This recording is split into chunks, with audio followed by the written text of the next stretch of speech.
Hoy vamos a meternos en unas fuentes que analizan la presidencia de Pedro Castillo en Perú. Y el tema central, bueno, es una acusación bastante fuerte, ¿no? De traición al programa que lo llevó al poder. Exacto. Los documentos que estuvimos revisando cubren su mandato desde el principio, con Perú Libre, las promesas que generaron mucha expectativa. Y ese giro que vino después y que causó, bastante polémica. Claro. Incluso hay miradas que lo comparan con Fujimori y analizan decretos muy específicos. Entonces, el objetivo es tratar de entender las distintas versiones que presentan estos documentos sobre ese cambio de rumbo. ¿Qué pasó con las promesas? ¿Existió de verdad un plan caviar? Y, bueno, ¿qué hay detrás de esa ruptura con su partido y el fallido autogolpe? Vamos a ver qué dicen los papeles. Empecemos, si te parece, por las promesas de campaña. Las fuentes las listan muy claramente. Asamblea Constituyente, nueva Constitución, eso era central, ¿no? Fundamental. Y también más presupuesto para salud, para educación, revisar contratos ley importantes mineras, peajes, el gas de camisea, ingreso libre a universidades, una segunda reforma agraria. Era un programa, digamos, ambicioso. Pero la crítica principal que se lee en los textos es que al poco tiempo de asumir, Castillo habría como que dejado de lado esas propuestas. O sea, que cambió el plan de gobierno de Perú Libre.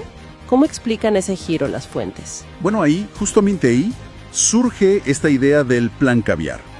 La acusación es que Castillo terminó gobernando con otro plan, aliándose con sectores que las fuentes llaman peyorativamente caviar, contra los que en teoría luchaba. Ajá. Y señalan un documento como la evidencia clave.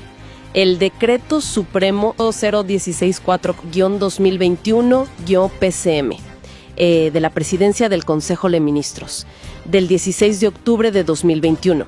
Un decreto específico.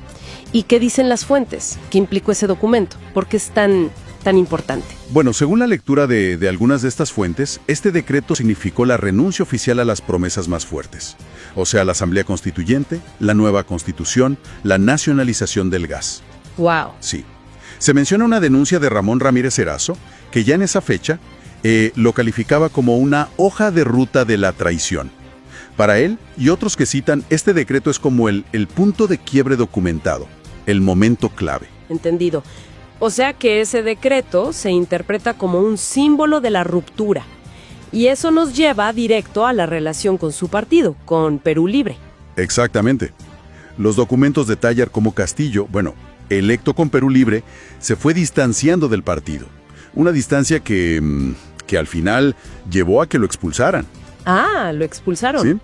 E incluso se le acusa en los textos de intentar formar otros partidos siendo presidente y de haber dividido la bancada original de Perú Libre en el Congreso. Un quiebre total, digamos. Y aquí es donde las fuentes traen unas comparaciones muy, muy duras. Mencionan paralelismos con Fujimori, citando directamente a Vladimir Cerrón. Sí, es una afirmación muy llamativa. Cerrón, según lo que leemos, sostiene que el discurso del autogolpe de Castillo fue idéntico. La misma estructura, las mismas ideas que el de Fujimori en el 92. Idéntico, dice idéntico, y sugiere que lo redactó Aníbal Torres, a quien la fuente vincula con el fujimorismo. Describe un patrón, ¿no? Elección popular, traición al programa, autogolpe, intento de exilio que no funciona, y curiosamente acaban en la misma celda. Es un paralelo tremendo el que dibuja. Además, esa fuente relaciona el intento de autogolpe con un costo humano altísimo, 70 muertes.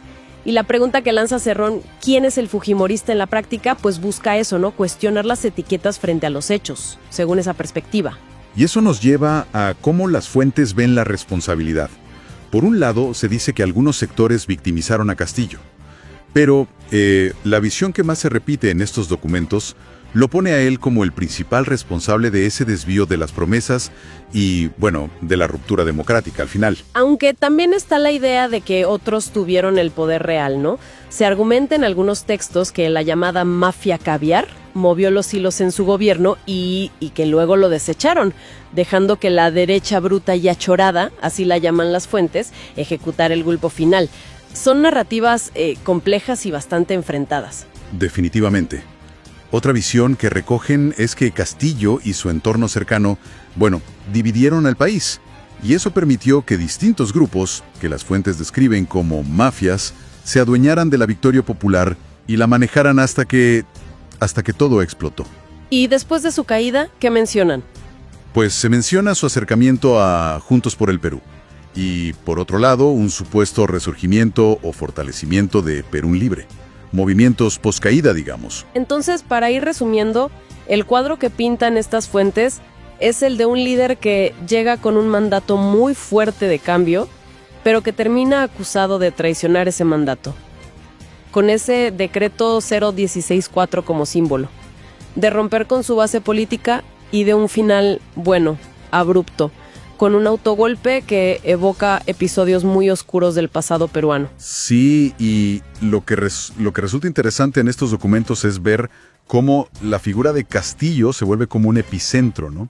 Donde chocan todas las tensiones, las fracturas y los realineamientos de la política peruana.